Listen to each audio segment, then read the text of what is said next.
So this is the clear zipped travel pouch, and what you're going to get for this is you're going to get your clear plastic, you are going to get your pretty fancy little zip, and you're also going to get some bias binding. So first step is to cut the plastic to the right size we're going to need, and the template you need for this is an A4 piece of paper. So if you take any A4 piece of paper and cut your plastic out to that size, then you'll be starting off with exactly the right size piece that we need.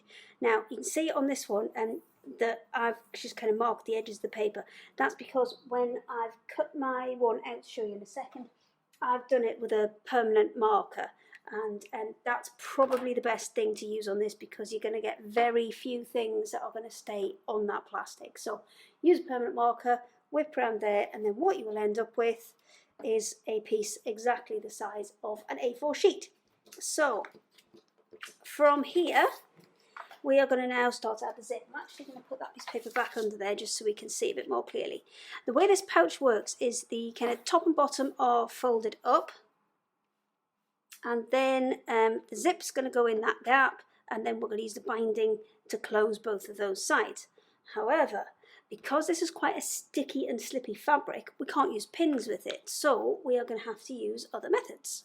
So this is our zip that we're going to use, and normally you would put your zip in with the tape part underneath, but because this has got a decorative tape, we've actually got these so they're designed to stay on top, just so it's a different way of putting a zip in. So from here, what I'm going to do is leave that one attached to the top and just lay that flat on the piece of paper. Let's get back in the middle. There we go. Lay this flat on the piece of paper. Now, at the minute, I can't use pins to attach this to here, and quilting clips aren't going to work either because I've got to get past all of this tape. So what we're going to do is just tape it in place. Now, I've got electrical tape here. You can use masking tape, anything that's kind of relatively low tack.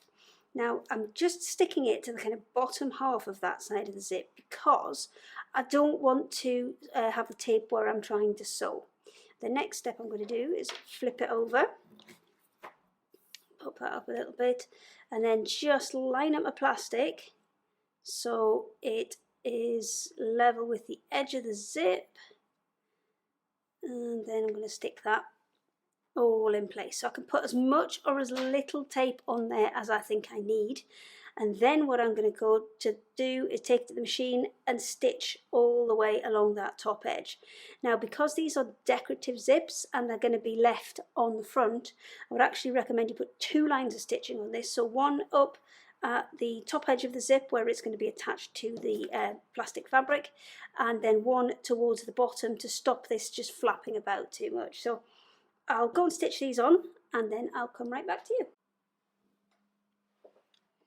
So I'm at the machine ready to stitch the zip on, and there are 2 things that you will notice. One, I've changed my foot. I've changed this to, let me just pull this in so you can see a bit clearer. That is the zipper foot that comes with my machine. You can get aftermarket ones or even invisible zipper foots. Just a normal zipper foot is fine for this. If you haven't got a zipper foot, then what I would recommend is use your normal foot. But if you can move your needle across right to the edge so you can kind of just have that small amount there, that 1/8 of an inch between the edge of the zip and where your needle's going to pop through. And then also I've added a piece of tape to this as well.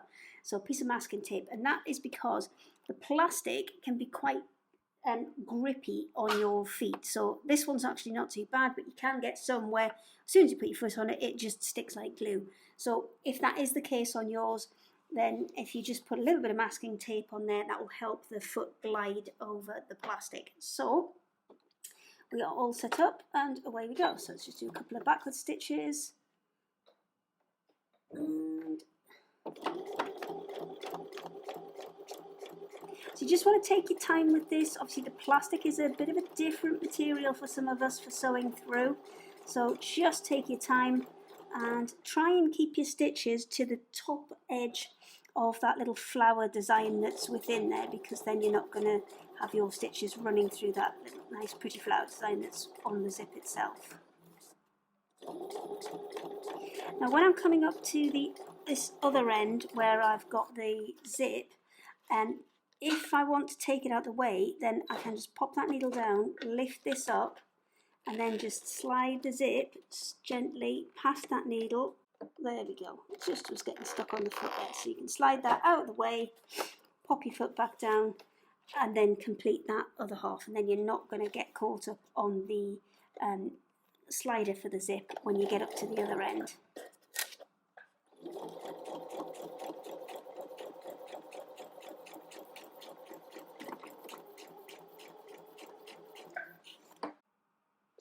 That's the first part of my zip in, and then it's just to do exactly the same process for the second one. However, the second piece of the zip needs to be on this side, so we're effectively creating a tube. So what you'll need to do for this one is you'll need to actually sew most of this with that zip open, because otherwise you won't be able to get it through your sewing machine. So what I would recommend is shutting the zip first, lining everything up so that these edges are nice and square. So you can see this is exactly on top of that piece, this one's exactly on top of that piece, and at this point taping down the zip to exactly where you want it to be. So that would be the first step, and then do exactly the same again.